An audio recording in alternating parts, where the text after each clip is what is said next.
ай гӯш дурмада ай гӯши дигар бурмади чи фоида надоре ақадар амихи мақсад ки гӯш мекунем аҳамият ки наметем намедунем да бораи чи гап рафтест хай гуфтам да я чи гуфтани қалазар будем ҳами халос я мардак мол киштааст дар хонааш ном кардаи дики марда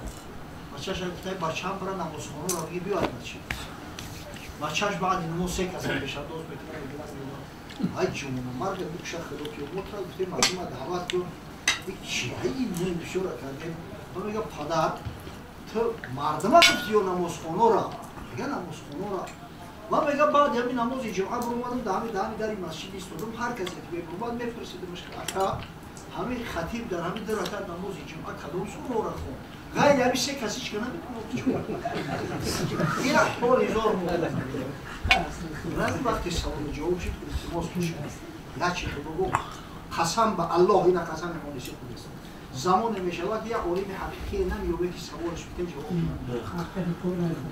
фалшиви муфти беҳад зиёд шуда илм надоранд фатво додастӣ иштура дар сабту буди баъзан зора мекунӣ мардам бача савол мекунӣ дар фикри савол бест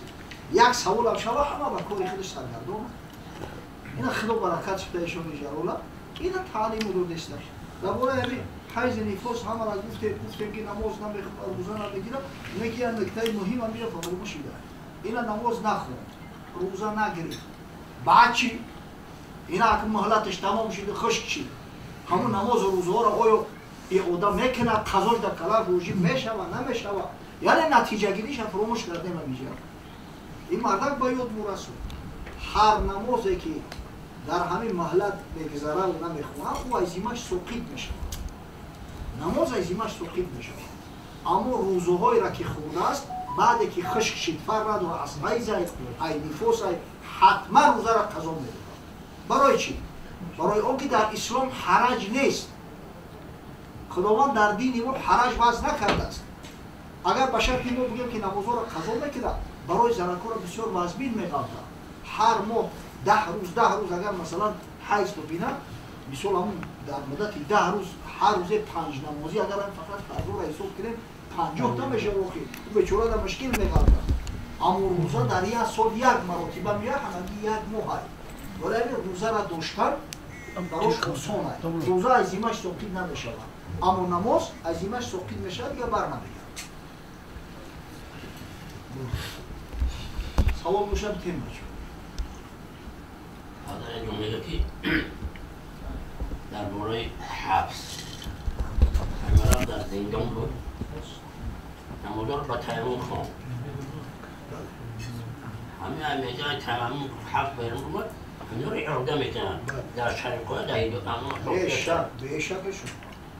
هر چیزی که مانع میشود از جانب مخلوق در اطاعت این حضرت خدا حتما او را ایسری نگیرد از جمله اون زندان و مخلوق را زندان کرده اگر چنده اجازت ندادن که پیش او برای مردم که اجازت ندادن تیمم بکنیم نماز هم میخونیم اما همین که از زندان آزاد شدی همه همون نمازهایی را که با تیمم خونده با طهارت ایسری نو قضایی میخونیم این آدم میکنیم برای چی تیمم قطعی اونجا میخونیم اون مردم که در وقتش خوندی هم ثواب نماز را دریافتی و هم گناهکار نمیشه بسر برای چی این آدم میکنی؟ برای اون که تو مخلوق منع کرد از مقصد دست یافتن به همون با مردم که مخلوق منع کرده است وقتی آن همون منعها یعنی که همون محدودیت ها از بین که رفت حتما همون را ایسری نبید آدم میکنی ولی همین که ده هزار اگر با سبب کسلی باشه چی؟ آنها که بارد خلا اگر همین مانعات طبیعی باشه خلاص الله زیبت فکر و عدوش مانع طبیعی نقشش نمیاد یک محفل داشته بودیم حضرت ها بودن ایشون قوری خطیب بود و یک آدم اونا میدونم چکورا بودن مجلس و حکیم روی مسئله بعد اون داملا هم قصه دوستان گوش کرده بسیار راحت کرده اون هم برای این نوز یک معرکه رو هم وحدت صحبت کرده جای هم بودن مسئله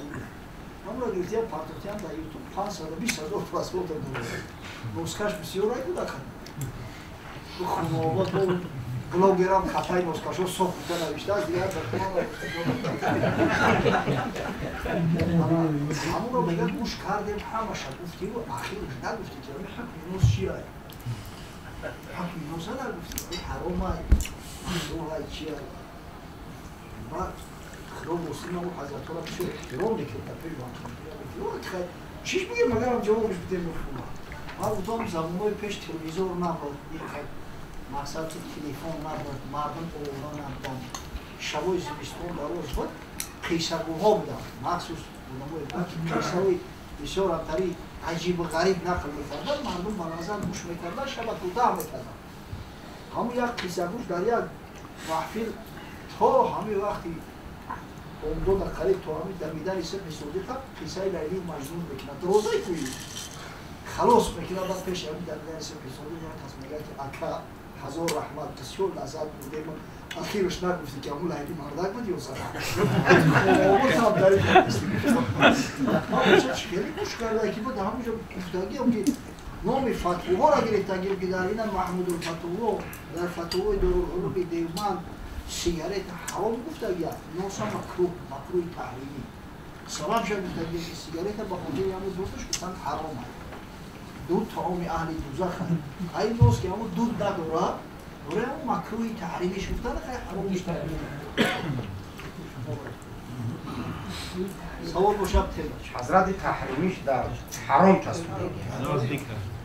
تحریمیش دادری حرام هفتاد حرام حضرت در وقتی که نماز جنازه رو میخونن بعضی آدم‌ها طفلشو میکشن بعضی آدم‌ها نمیکشن سوال فهمیدی نه؟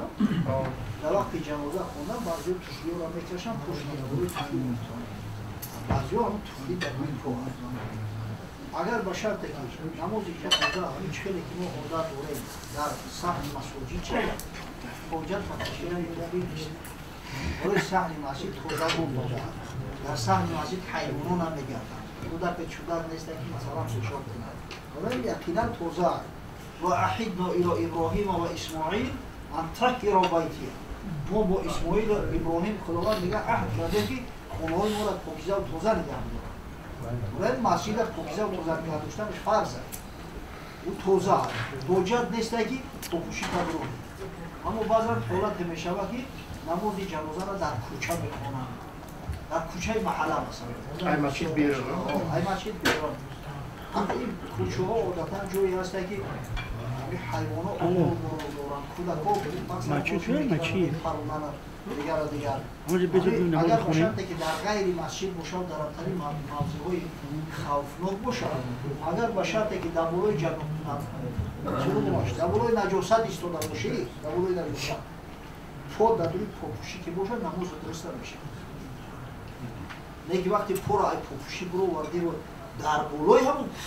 پاپوش موندی او پاپوش حکمی جای نماز هم برای تو بازی میکنه یعنی پاتا در موضع پاک نمیگیره اگر پا در دوری پاپوش باشد او حکمی پا را میگیره پاپوشی یعنی در بولای نجاست ایستاده برای همین در کتاب‌های فقهی توصیه میکنم که اگر باشد که نماز در غیر مسجد در مکان‌های امتحانی خوفناک باشد بهتر اون است که ای کوش پا بکشی و در بالای کوش بکنید موضوعی که نماز جنازه شروع شد بعضی انسان در بین می‌آیند ترتیب داخل شدن در نماز جنازه مثل نماز پنج‌وقته گفتن می‌آید روشنی خدا برکت اما نماز جنازه هم اکثر مسبوق خانه دارن خیلی که این نمازهای فرضی نمازهای نافله نماز مسبوق خانه دارد الان نماز جنازه هم شده حکم مسبوق نماز خوب می‌کنن مثلا اومدی امام در رکعت دوم سوم چهارم دیگه کردی نماز پرام می‌خونی قطع امام که سلام داد نخیزی هم مسبوق خانه می‌خونه خوب یا رکعت باشه خوب چهار الان نماز جنازه چهار تکبیرش چهار رکنی همین نماز چهار فرض نماز جنازه ما چهار بار الله اکبر گفتن شد او دعاهایی که در بین میکنیم اونو سنتن اما فرضا اساس همین 4 دیوار اساسی همین 4 تکبیر است اومده که نماز شروع شدگی است مردم نماز خوندسته تو نمیدونی که امام در کجا رسیده است چند تکبیر گفته میای نیت میکنیم قرار نیست خالصا لله تعالی قرار نیست همین امام که الله اکبر گفت ترام الله اکبر میگوید در نماز بود اینا فرض کرده الله اکبر گفتی در نماز در اومدی بود امام سلام داد معلوم میشه که تو با 3 تکبیر مسبوقی امام که سلام داد ترام 3 مرتبه دیگه الله اکبر الله اکبر الله اکبر میگیم بس اگر تکبیر گفتی امام قراره سبحانك اللهم میخوند همین سبحانك اللهم خوندی بود تکبیر گفته قطعی امام سلام داد معلوم میشه که تو مسبوق با 2 تکبیری 2 بار دیگه الله اکبر میگید بس فرض کرده که تکبیر گفته سبحانك اللهم خونده با تکبیر گفته مثلا این از صلوات را خونده بعد امام تکبیر گفته سلام داد معلوم میشه که تو مسبوق با 1 تکبیر انا 1 تکبیر اول الله اکبر میگوید مثلا اگر نگفتی نماز درست نمیشه همینجا یو تو هسته در همین استادیونی همینجا مکتب در جنوزه الله علیه رحمه شد تو همینجا چخیلی سروسی ماشید چیشید همون خطیب 3 تکبیر گفت خوب اکثری نو خونده برای که 3 تکبیر خطی نمیشه 4 تکبیر فرض جنوزه خدا نکرده اگر مثلا کسی به 3 تکبیر گفتن هم تا بودم گروش کردن گویا به جنازه گروش کرده حتما باید 1 نفر یا 1 چند نفر در سر قبرش برآورده نماز جنازه را اکثر عبادت کنه این تکبیر مهمه اما اگر در اون مسجد باشی بعضی وقتا بسیار بحضور باید شنیده استی که میگن که بیا که نماز جنازه سر میشود تو به همون طور اندرمان دیرو نکردی الان که تکبیر گفتی که اومدی دیگه تکبیر دیمش داد نمیکنی تو حکم لوحه قداری در اینجا تو در تکبیر تحریمت هم میگوی سبحانك اللهم خروج میزنی این حالتی که شدت میکنی وقتی هستی که اومدی که الان که نماز شروع شده است نمیدونی که امام کی سر کرده در کجا رسیده هنگامی که اومد نماز جنازه شروع شده است تورا نداره بعضی میشود که تورا نداریم تا قرار نیستن در نماز جنازه و نماز عیدین از بس که قضا و بدل نیست قضا و بدل نداره شخصی اگر اومد اگر مثلا در نماز جنازه ولی مرده نباشه صاحب داره که مرده نباشه امام مسجد نباشه در نماز عیدین اگر امام مسجد نباشه همین دید که نماز رفته است در حال تیمم میکنه اگر چند او بس در مسجد تیمم میکنه و نماز هم میخونه ولی اگر همین نماز پراپوس کرد این قضا داره نه بدل داره دیگه تمام از سرش سقوط میشه همین خاطر شریعت اجازه داده است فقط همین 2 نماز نماز عیدین و نماز جنازه ده بیای مقصد تیمم کنیم در نماز بشتیم با شرط باز تاکید میکنم صاحب داره که مرده نباشی که تو بتونی که مرده را 5 دقیقه کم یا امام نباشی یا بابای ایشون را گفتن در بالای اصل ما در جنازه دهنش پای نوز پخ کرده بعد تیمم کرده پیش در در جنازه گفت که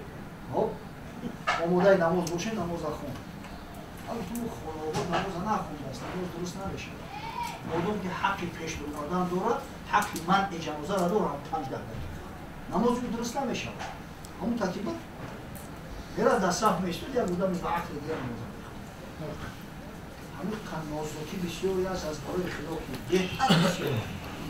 ولی یک ماشین را میگن این قبول دارد این قگیکه دارد با خدا قسم این نازکی که نماز دارد یکان ماشین رو قبول قگیکه نماز میگی در قصهش نیستیم فکر نمید ما یک سوالی برای نماز اصلا بسیار خوب است ما موضوع شما یک انسان میره که نماز شروع شده است در رکوع رفت است یا که نرفته مثلا میره و نیت میکنه و الله اکبر میگه هم که رکوع میره همین درست جایز هست و نیست اصلا همون مقصد که رکوع در رکن گفته همین میان تکبیر میگم اون که با اون تکبیرش میرم حالا بسیار موقع میشه تکبیر تحریما رکن نماز است فرض نماز است این تکبیر تحریما تکبیر گفتن با تکبیر در نماز داخل شد ولی اون که در نماز امام داخل شد باید که اون تکبیر تحریما را در حالت قیام میکنه حالت قیام داره حتی تطمئن کل عضو منه در قیام اون مقدار بیشتری تمام اعضای بدن قرآن میگیره تکبیر انتقالی از تکبیر تحریما فرق میکنه تکبیر انتقالی سنت است تکبیر تحریما فرض یا ای همدیگر جدا هستند اول باید تکبیر تحریما را بگه اقلا مقدار یک تسبیح در آن قیام بیسته که اعضای بدنش قرآن شوند بعد تکبیر انتقالی الله اکبر میگه و رکوع میکنه اگر در رکوع امام الله اقل مقدار یک سبحان ربی العظیم هم نه چون یک سبحان اگر دایره کرد در رکوع همون نماز دریافته برای که حدیث صحیح حضرت صلی الله علیه و سلم میگه من ادرک الامام فی الرکوع فقط ادرکه ای ادرک رکعت کسی که امام در رکوع دریافت همون رکعت دریافتگی اما اگر به شرطی که همون تکبیر تحریما را گفته و رکوع رفت نمازش درست نمیشه و حتی داخل نماز شدگی نیست باید در حالت قیام بودش یا که مثال گفت خشرو تکبیر گفت که امام ایجاش کیست او رکعت دایره کردگی نیست وقتی امام سلام داد همون رکعت هم مسبوق کنم میخواد حالا این تسلیه که حالا تسلیم مشتر این چی میشه؟ مردش چند جا فرد توضیح کنم بله اگر به شرطی که همون توصیه میکنم که این هیچ امکان شستنش نیست امکان کشوندنش نیست این چیز اما اینما ضرورات تبیح المحظورات ضرورت ها محظورات را مباح میکنه به حکم ضرورت مثلا که انشاءالله میشه نه که عادتا میشوند تقسیم اما او را به شلنگ او میزنن یا درون میچوشن او را یک بگیم همون چیزی خلارقتی یک همتر روابط کشو میکنه نیست که از مال حرام و چی واسطه که یا مالش با زکات رسید آیا واجب هست زکات یا نیست در مال حرام مال حرام اسقاطش فرض است اسقاط حرام زکات مقصدی از همون مبلغی بدهید ربع اشرشه بخیموندش برای حلال میشه در صورتی که مولی که حرامه اسقاطش فرض میشه یک تینمونده باید از مال دورا بروری نیست که اگر به شرط همین را بگم که زکات ما تو میدونیم فویش شامل تاو با تیموندهش حلال گفته بخیره میکرد کلی مول حرام باید که نیست کرده شد اسقاط حرام یعنی چی؟ یعنی که بنیت خیر نه بنیت دور کردن حرام از همون سرمایت همون مبلغی بدگی را یکون کوری ده صرف میکنه بنیت خیر نه اگر همون نیت خیر باشه گناهگار میشه مثلا یک جو راه کرده استیان خیلی وقت همون پول همجا میپرسه که همجا استفاده شد یا اون مسجد حجت خونه میکنن همون میکنن خیلی وقت همون میکسبونه که همجا همون نیت خیر نیست هیچی که نیفتی در همون کمبغل قشاق هم طرز میتی که اوگاه نشود که کی داده است که با ایتمی ندار نشود خطر نیتت باید که اون اسقاط حرام باشد زکات در مال حلال است دستی وقتی زکات دادی با موزه پول برای تو حلال میشه اما حرام باید کلا نیست که چی مقدارش حرامه باید نیست حضرت جون همون مسئله یکی گفته نمیشه اون فرض منطقه شکل شبهه باشه که اگر نوشوشتر گرفته بوده اول جنازهش میکنم مرده ای را که جنازه کردن گوش کردن و معلوم شد که یکان قسمی بدنش نوشوشتر یا عموما نوشوشتر دیگه او را ای قبر نمیکنن نمیبرن لیکن نماز جنازه را ای سری را بیادن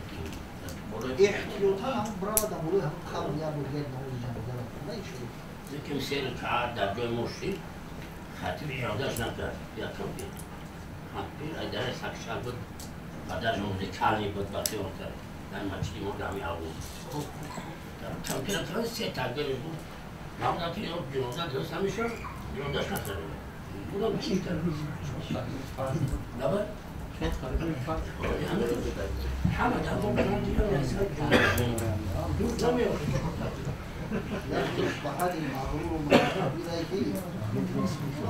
حضرت یا سوال دیگه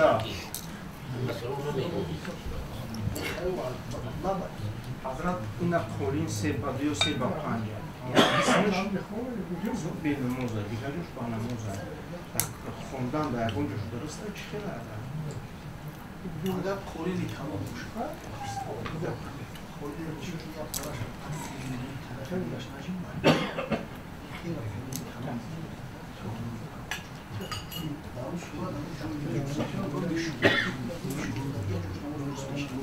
اگر هم اگر همین جمهوریش که پراش جمهوری خیلی قولینش نفرش باشه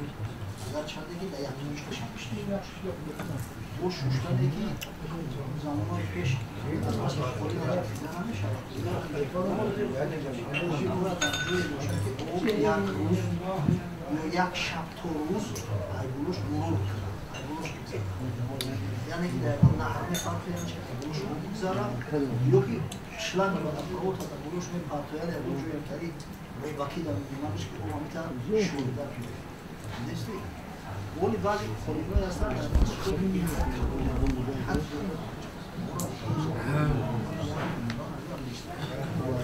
شکر اصلی بسیار نزدیک مخصوص همون پلیسیسوی هستن چیزایی هستن در هیپچیسکو که همونجا میشوش پاکش میکنه تری امکان دارد اگر همین شسته و پاکش کنه باری دیگه با بشوه پاکش کنه باری سه بشوه پاکش کنه یعنی امکان همین جفیدن و خواب کردنش داشته باشه ایشون سخنایی که مرور یک روز یک شب و زمانه که تری اپاراتو نبود که امکانی تری گیرمون را جفیدن نبود ولی اون توزه شما باید بشوی و به جفیش که او بشه اما بطروه bu Ayşer'in avantaj gibi şeyin multikacı bak o zaman. Ben multik neden bir yalnız olur. Doğru agar ki xun boşaya qılasa da xoqşa bab giraş bu ne? Xun boşa. Xun boşa çok ne? Xoqşa bab giraş durursa yok ki işte. O xoq kamkişa ve xun hükmü o bir manira nadora. O bir manira megoy ki ham namişa na megzora ki titşava. Daram durum dixiliş mi kapa mutaxışık meşe. برای آبی منی با همون فرقی و بیست توزه میشه با شکیده اما خون خیلی نیست اگر چند لرم که ببنده اون مقصد که اون در خودش قفیدگی نیست حتما اثر ششوشتن داره بگیره دورش میپرتویه و همون مقدار حتما میشونم دیگه ایروژی دیگه حضرت وقتی نماز خوندن کودکان میبیان در خونه بولو به میبرون خیلی میکنن امکانیت هست که احترافه کردن کو؟ انا در خونه کودکان دیگه که هم نمازخونی تو را تماشا کردن اگر چنده پیش نماز پرخیز هم کنن اما کودک قدر را دیده نمازخونی را نمازخوان میشه همین خیلی تاثیر را اینو چنین نیست اما خیلی سنت پیامبر صلی الله علیه و سلم میگه که کودک اوزار بودن در کار نیست که به اخلاق شید عقلش رسید بعد نصیحتش میکنی که در وقت نماز پیش نماز ندو کسی که پیش نماز میدو او شیطان بچه های اما حالی که وقتی که کودک 3-4 ساله عقلش تری چیزا را نمیگیره حضرت همین خیلی با نزاکت میگه که سبحان الله در نماز در حدیث‌های صحیح اومده است همین مادر ام سلمه دو فرزند داشت کلونیش یک دخترک زینب می‌نامید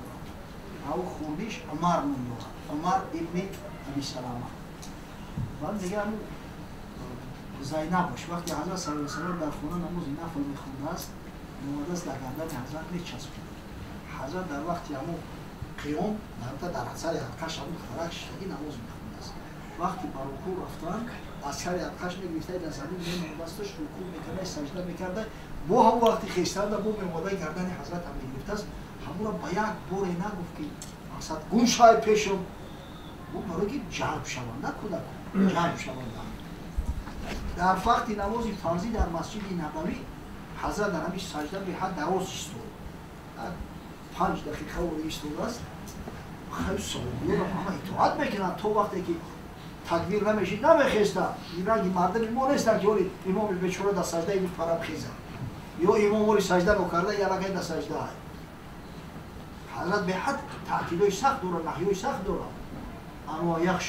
اما یخشى الذی یرفع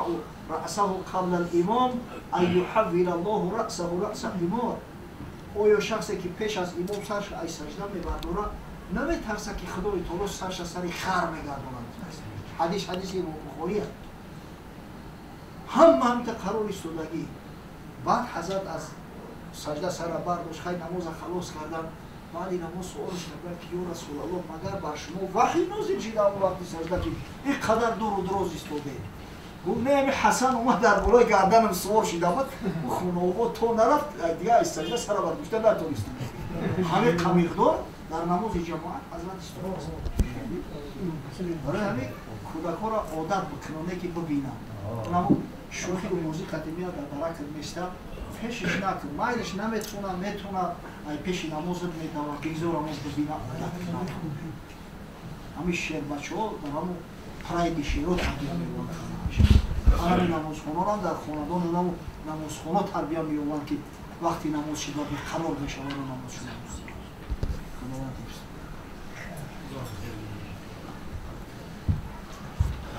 یک سوال دیگه حضرت همین وقتی که پدر زنش سر میتید میرود شوهر میکند از وقت دو فرزند میشود ما مثال دختر همون ما گرسگیم دختر ما گرسگیم پسرای همون آدم با ما یکون خشتباری دارد پدر زنش سر میتید میرود نکه دختر یک دختر دارد نکی یک دختر دارد نکی و میره شوهر میکند و صاحب دو فرزند میشود پدر همون اوگای میشه ایده ما با یکون خسروی و یکون چی خشته بردارم پسروی وای شوهر خشتومند شوهر خشتومند پسروش پسروش برادروی زن تا خسر بچه ها برادر میتونه برادری پدر و مادری باشه شقیقه میتونه برادری پدری باشه میتونه برادری مادری باشه برادری مادری را اساسا کلاله میگفتند حتی همون حالتهای بشه که برادری مادری را میراث میرسه اگر در جای اول برادری پدر و مادری میشه در تقسیم میراث اگر برادرای پدر و مادری نباشن برادر و خواهرای پدر و مادری برادر و خواهرای پدری اعتبار اگر به شرطی که پدری نباشه و برادر و خواهری مادری با همین تقسیم شدن در قرآن عظیم الشأن عجیب اومده یک کمی تفاوت داره مثلا شخص مرد نه اصل داره و نه فرد نه پدر و مادر داره نه فرزند نه بیرا وارثاش هم برادراش و خواهراش میبینن اگر هم برادر و خواهرای پدر و مادری هم یا پدر مالشون تقسیم میکنم در بین همه مال همین میته نرینش دو برابر مادینه حق میگیره این هم مثل که فرزندا پسر ایدن دختر دو برابر میگیره این اویای اخیر سوره 20 نگه اگر به شرطه که همو برادر و مادری باشن برادر و خواهر علاقه در کلی مال اونا حقی تصرف ندارن در سلسی مال اگر به شرطه که باید شما تقسیم میکنن مثال ای دو نفر زیاد باشن دو کس زیاد باشن در سلسله میشون در اینجا مرده که زنک برابر میگیرن هم برادر خواهر مادری باشن هر دش حقی برابر میگیرن این چیزایی هستن که نقلا ثابت شده این جای اخلاقی نداره دیگه که چی و اونجا تریب دست اینجا تریب دست برای که خدای تعالی تریب فرمیده است حکمتای داره پروردگار که عقلی ما نمیگیرن امکان هم نداره که همه چیزا عقل انسان بگیره اکثر چیزا رو حتی نمیفهمیم میریم نمیفهمیم که آخرش چی باشه اما این شریعت تکیه به نقل میکنه همیشه در شریعت نقل اعتبار داره دلیل نقلی باید باشه عقل در کار شرع نابیناست عاقلی کاری با علی سیناست یک سال در مسجد قزاقان یک سوال کرد که تو از لور خیلی رحمتش کرد گفت که یک آدم میگوزه همین چکار کنه باید برای مستحب کنه استیجای آبی با مستحب میگو بودم طورتی دست رو کنه نگو هم طورتی دست رو کنه کفایه میکنه یک کس گفت الهی توبه ای کول رو نمیشون در شریعت این طریق اخلاقی نمیشه شده این شریعت پیدش نرده یا آدم مثلا همین زکاتی مولا پرسید این مولی چرنده ای هم مشکلش هایی در همین زکاتی مول همین بسپند داره چیزی که بنصوص صریح شرعی اومده است یکان رقم شد کم از زیاد کردن در هیچ که حل نداره و من فهمیدمش که ای 40 گوسفند شروع میشه و میگم سوی 40 گوسفند شد یک گوسفند و کلا توجیب میشه از این ای 40 تویا 120 را اما یک تا میتا 121 تا کشید 2 تا میشه تو 200 تا همون 2 تا 201 تا کشید 3 تا میشه تو 399 تا 3 تا همین 400 کشید 4 تا میشه میگه چی فرق داره بین 120 121 که ایش در 2 تا میدوده اوش در 1 تا فرق شبیه که شوره عزیز پیغمبر صلی الله علیه و سلم تا همین شکل بودن بیان کرد است نشگری جواب چی فرق داره اوخی ایجا جوی تری اقلکی و رسته چی وقت خدای تو رو چلیکو را 5 تا کرده 6 تا نکرد یا 4 تا نکرد همین گپ شید تو دو بخوری مقصد حکمت ازلی الهیه به همین شکل تعیین شدگیه این جای اقلکی نداره عقل در کار شرع نابیناست عاقلی کاری بوعلی سیناست این شریعت تکیهش به نقله وقتی نقلی صریح صحیح اومد دیگه جای اقلکی نداره رسیش قطع حضرت چی نیپابلیجی обсуждение نیپابلیجی بله обсуждение نیپابلیجی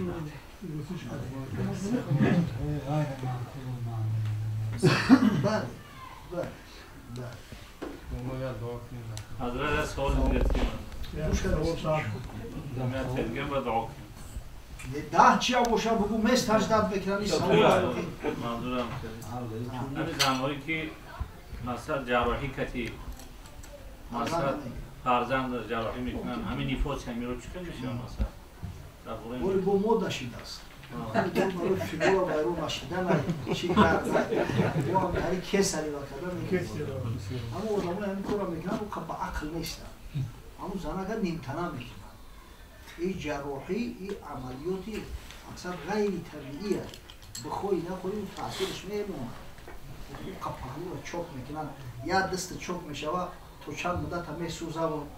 یا جو وقت جراحی کنن هر وقتی که همه هوا آور شوه همجا سختر نمیرن میگیری که زنک هم نیمتنه میکنی نوشگری چه وقت عقل جای طبیعی نازنین موندگی تا ای پهلو میگیری اما بالفرضی به ضرورت زنی هست که زویده نتونیست مثلا حتما مقصد رو باید کسی رو بکنید اگر گرفته باشه فقها میگن که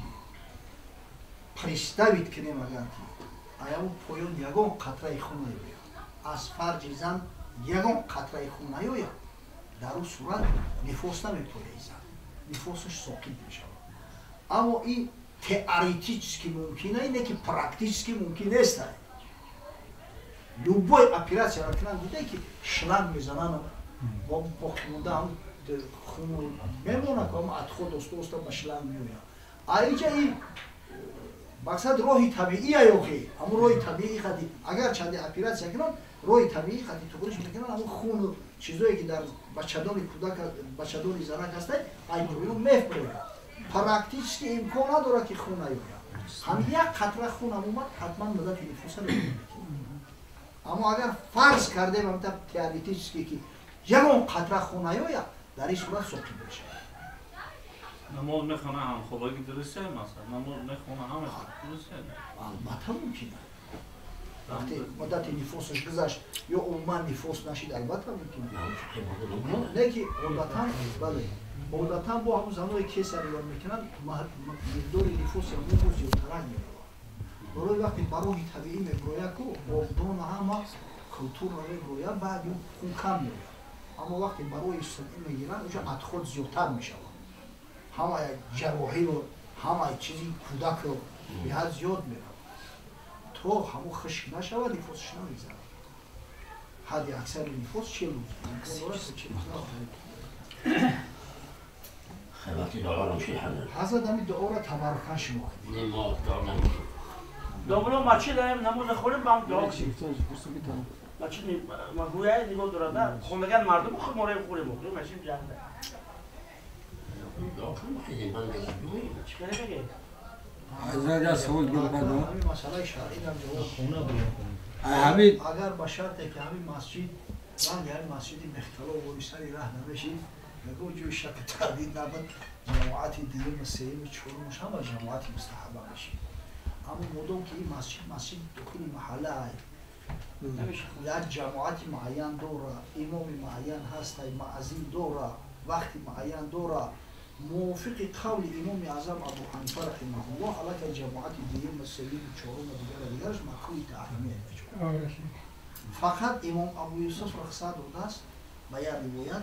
همون میگه از محراب دورتر یک سه چهار نفر باشن، مردم اهل او محله نباشن، مردم دیگر باشن. الحمدلله اکثر محله این میره میخونه، بعد همین ثواب قدی گناه علاش کریم شنی که هیچ کدی میشه. هم مهمونا خونه هم دارم دید. ثواب مهمونا گیرم شما که شما را خونه ما بخونید. آیا محله نیست؟ حالا این همین صحنه را جا کنده بشه بیرون ساخته ما تشبوش ها. اگر این کمو صحنه را جا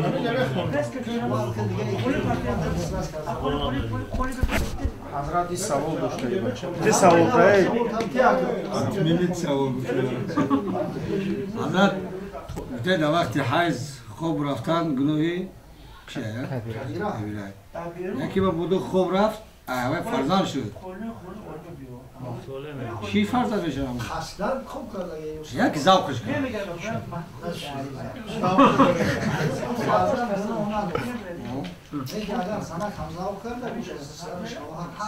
اما ملو شباب پیشدرویش چه مکروه؟ او حلال زوده او پیشدروی چه؟ او حلال زوده ایشو درست همین نیتو غلطیده در پدر مادر نیتو غلطیده یعنی سیتافوردش دیگه وقتی کراسی سیتافوردش دیگه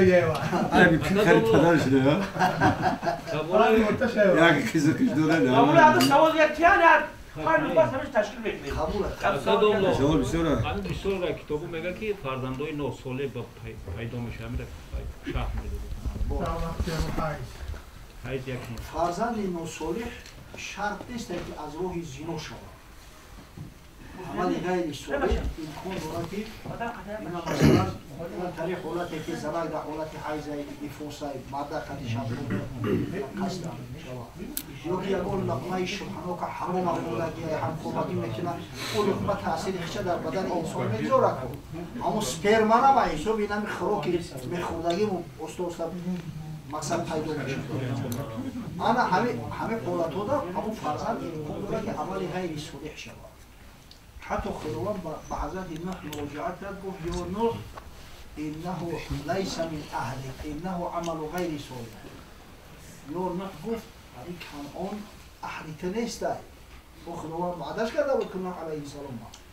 که اهلیت را من نجات میتون. اما حضرت خیروانی گفت که این اهلیت نیست، این عمل غیر صالح است. اکنون نعوذ بالله ایرا حرام زاده نه، کسی حرام زاده که کافر میشه.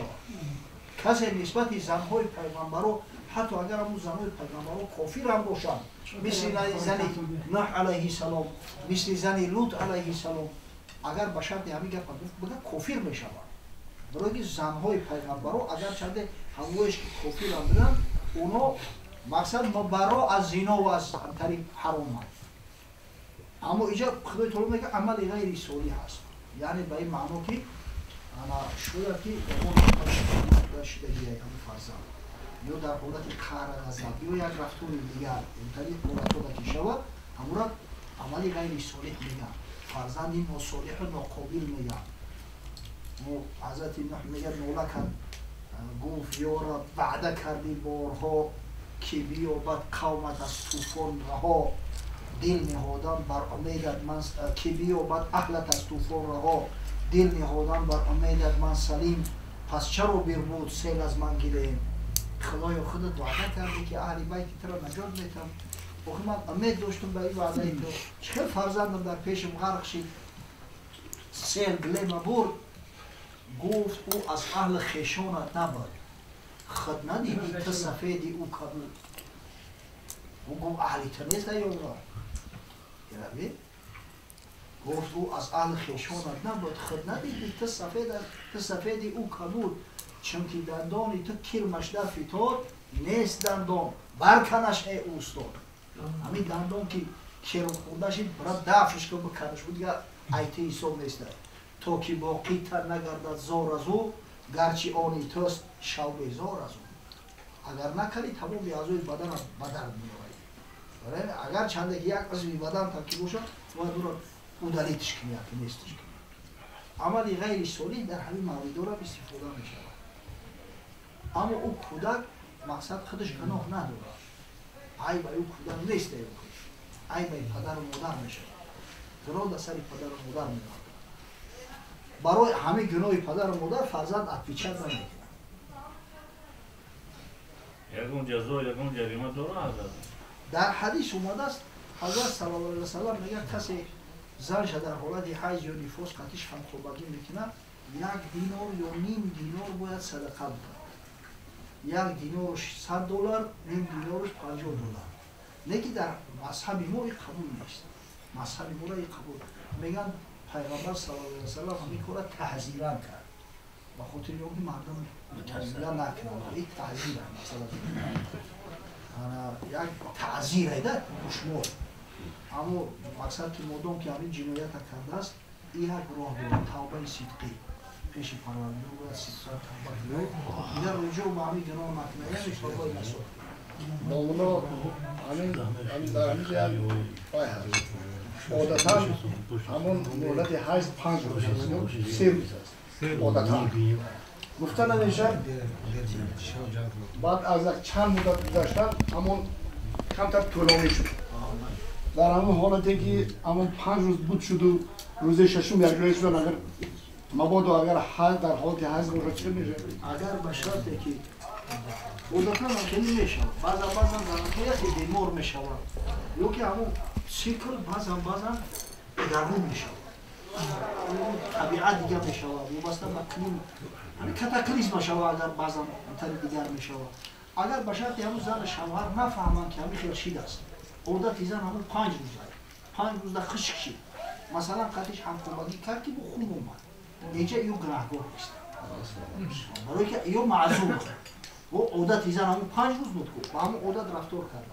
الان طریق حالت اگر ما بود خون اومد با قرار میکنه اگر به شرطی که با مقدار یک نماز پول ضرر نیوید ضرر حاصل میکنه و با نمازش میخونه هر زنی رو که گم شود ایام غسل باید به هر نماز مدام معنوش همیه همون تا اگر رفتن بگیره قرار میکنه میستازه مثال در مدتی تا 10 روز اگر خشک شود همش حیثی سو میخوره لیکن اگر از 10 گذشت همون عادتی 5 روزش حیثی سو میخوره این باقی موندهش استحاضه نمازایی که نخونده است همون رو همش اثر قلیل میخوره و برای که ای 10 که گذشت معنوش همیه که این علاقه این سیکل نیست اینسترال سیکل نیست این خون استحاضه هست یکون قیلت یکون درد پیدا شده دیگر در شدان بسر رو بیانو شده نه که اگر تو 10 روز خشک شید همش حیثی صبح بخیرم بعد ما هدیه با نگاه میکنم ممکن که عادتش دیگر شده باشه ممکن عادتش دیگر 10 روز شده است اگر همه چیز بسیار مهم های زنکا همه را باید اهمیت میکنه زنها رو نصیحت کنه که در یاد داد نمیمونه بگیم بلک رو در قید کن این همین ما در فلان چیزا دیدم ما دیگه کی میبینیم اما همین را معین کردنش فرض است حتما باید زنها بدونن این پروای بدی میرم حضرت این بچه‌ها میروند رسیده میگن زن میگیریم زن مثل کافی کتابی را مثلا همین یه مهلت داره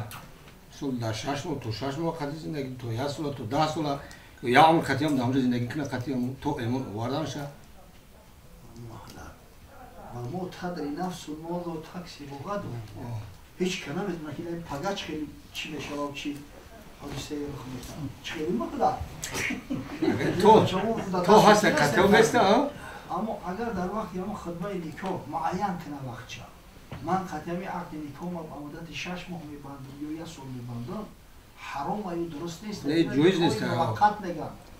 درست نیست اونو یجوز نیکول موقتی اما اگر به شرط با زبان نگفته بعدیش نیت کرد که خیلی 5-6 ماه قطعی زندگی میکنم یا توکلش بخدا نیکو درست میشود نه که عادتا همتری آدمای همتری نیت میکنن گو اما دیامورت گیا عمر خوردن ایگا دست خلاص کنم چلاری که پلاگایت بخرس پلاگایت چی بازودی دیمان تریده همه خدیم پایبند مته میشود که دیگه خدا بخشم بخشم گفته دیگه پیش اون دور نمیشه. نگردن خطی هم. اما همین مسئله که او گارانتیا میتونم ایتو آن کورو نکنیم. آخرا نمیشه شغل را بگیم. بسیار مسئله جدیه. ده مردم به اهمیت چیه؟ خدا رحمت کنه. آینه میخوام. حضرت عمر ابن عبدالعزیز همین روز پیش عید خونش میآید که این خلیفه مسلمان‌ها است. خلیفه اموی میگه که یا دخترک داشته از گریه دارم. من میگم بچه‌م چی گریه میکنی؟ میگه دگونه هم فلانی اما کرتا کردیم. من هم کرتای اصولا و با همین کرتا دارم. این حضرت ما آش میگرفتن. در ایواز اونم پادشاهیش ما آشش معین کرده بیان چند دیواره اما را میگرفته است. علاقه همشه خرج کردم. ولی وقتی ما آشگیریش ناومده است. بعد از هم دخترک همه گیره و پیش خزینه‌دار میبره. خزینه‌دار هم خودش تعیین کرده گیده. پیشش میان میگه که همه خیلی پگه عید به دسته اینایی با کل بلیه دوران که درست بکن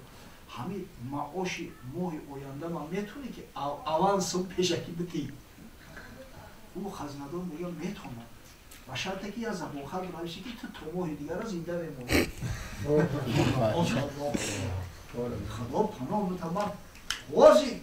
گارانتیا دادن نمیتونم توی اصلاف دیگر را زنده بمونم ای بیرون ای کارا کردن میتونم بعد میگیره کودکش خونه بود من یورا میشنم فرزند باشه یا فرزند عزیز گوزی نمی دو کار امکان داره یکمش با خاطر شما شده من میرم کاری یورو کاری خزینه دارم داری خزینه را میکشم دزدی میکنم شما را سر پا میکنم لباسای نو خطی عید بکنه فردا روز قیامت در پیش چشمتون خدمتون از دست پوچهاش کشون میبرن در دوزخ ببرن راهی دیمش شما صبر میکنه با همون لباسی اصولات رو ایده میکنه